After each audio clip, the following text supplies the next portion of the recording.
a la agenda. ¿Cuáles son las prioridades? Ordenas. Y cuando está desordenado, ya, educación, salud.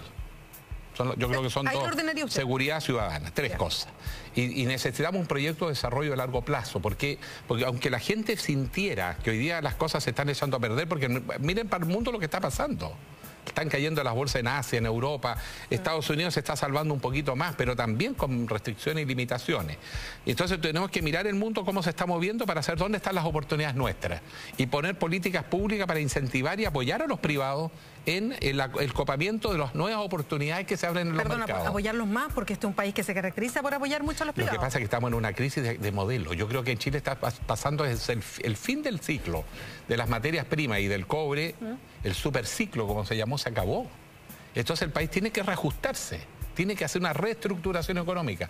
Asumamos que estamos en dificultad y juntemos toda la energía nacional y la dirigimos hacia ciertas áreas estratégicas. Alejandro, alimentos, fruta, diversificación de nuestra economía, más desarrollo de energía, desalinización de agua de mar. No quiero que terminemos la entrevista antes de tocar un tema que es bien delicado, y a propósito que usted también es miembro de la Comisión de Defensa de la Cámara.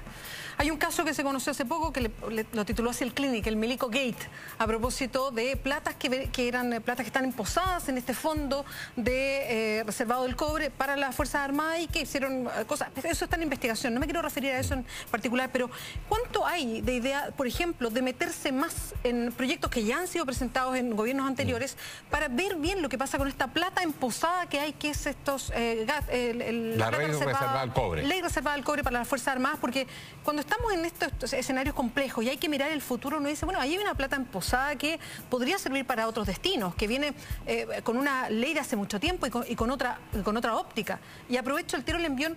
¿Hay también alguna mirada de lo que pasa con las pensiones y el sistema que tienen distinto al resto de los chilenos las Fuerzas Armadas? Sí, precisamente en la reunión de esta semana estuvimos con el ministro el martes, con el ministro de Defensa, y le pedimos que acelere la discusión del proyecto de ley que termina con la ley reservada al cobre. Eso hay que terminarlo de todas maneras. Y esa es una ley que ya fue enviada. Hay un proyecto. Exacto, perdón, un proyecto de ley que fue enviada por el primer gobierno de Michelle Bachelet. Se envió una también en el gobierno de Piñera que recogía mucho de ese primer proyecto, que incluso se alcanzó a votar y después hubo otras prioridades y hasta ahí quedó. ¿Es ese mismo proyecto? Lo que pasa es que está en una discusión entre el Ministerio de Defensa y el Ministerio de Hacienda.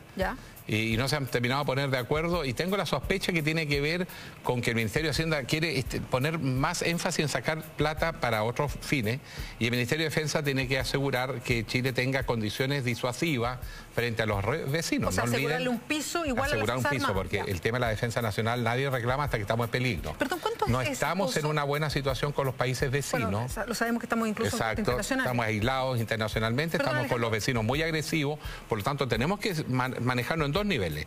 Pero lo principal es... ¿Cuánto es ese pozo? ¿Se sabe cuánto es esa plata? Bueno, eran como 4.000 millones, se sacaron 500 millones de dólares para la crisis que tuvimos en Atacama, así que debe haber ahí un pozo. Pero el tema de la ley del cobre figura de la siguiente manera: es con ciertos fines solamente, que es compra de armamento y equipos para mantención y reparación. Es distinto al presupuesto donde están los sueldos, las pensiones, ese es otro fondo. Entonces lo que nosotros pensamos es que debe desaparecer el fondo, la ley reservada al cobre. Eso el país lo planifica dentro de su presupuesto. En el caso de las Fuerzas Armadas, por el monto de las inversiones, que son muy caras, tiene que ser presupuesto plurianual, probablemente cada 4 años, para que les dé posibilidad de invertir, porque la industria de guerra es cara.